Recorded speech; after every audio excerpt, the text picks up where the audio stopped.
想象一下，有人发给你一张邀请卡，连续7天，每天都有大餐、音乐、赞美、敬拜，还有神亲自的同在，你要来吗？你会怎么想？ A. 太棒了，立刻请假参加。 B. 连7天，那我手机怎么办？会不会没 WiFi？ C. 好像有点太虔诚了，我是周日信徒耶。其实这就是住棚节的真实面貌。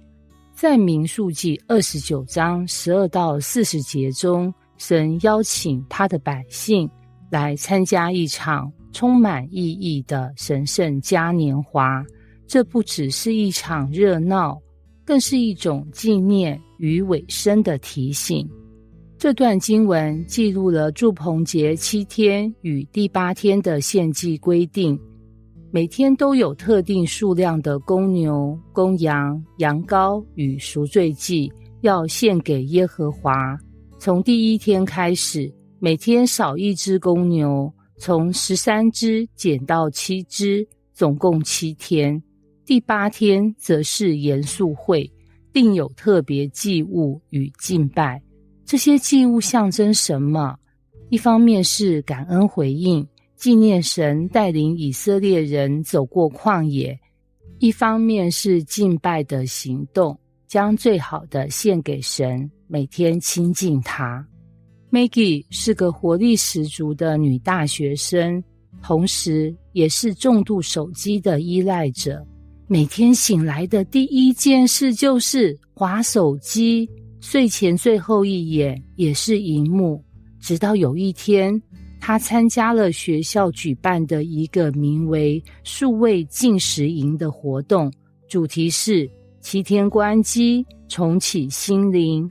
内容包括读经、敬拜、手作与户外生活。重点是手机会被统一保管，整整7天不碰。一开始他简直快崩溃。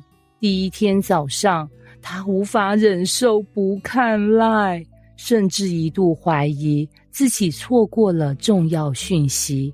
他坐立难安，脑中不断冒出我的 IG 怎么办？ Snapchat 连续记录会断呢。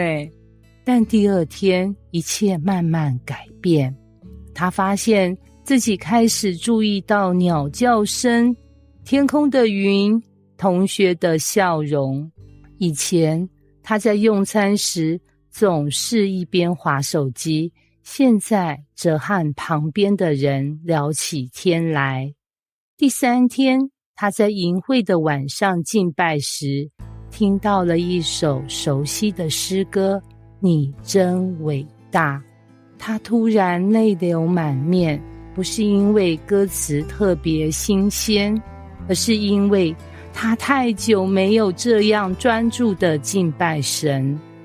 他想起过去的自己，每次灵修只花5分钟，但滑短影音可以花50分钟，每次祷告1分半就走神，但逛网拍可以1小时没停过。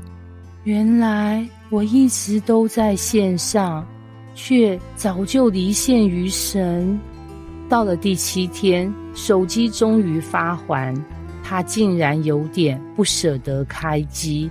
那7天的日子里，他与神的关系重新连线，心中有一种久违的平静与清澈。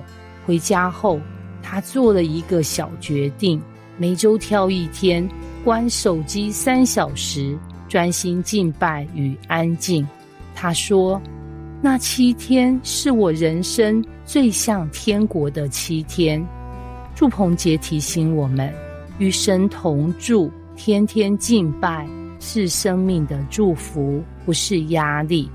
当神设计住棚节，它不是要求你得表现虔诚，而是在邀请来和我一起住7天，享受我为你预备的。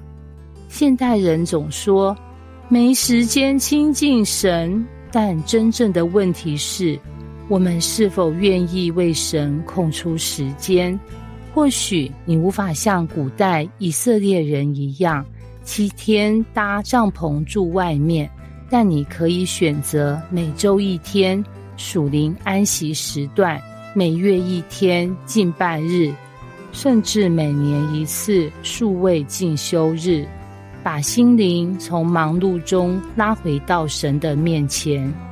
神不是要我们完成任务，而是要我们回到他的同在里，那才是最深的满足。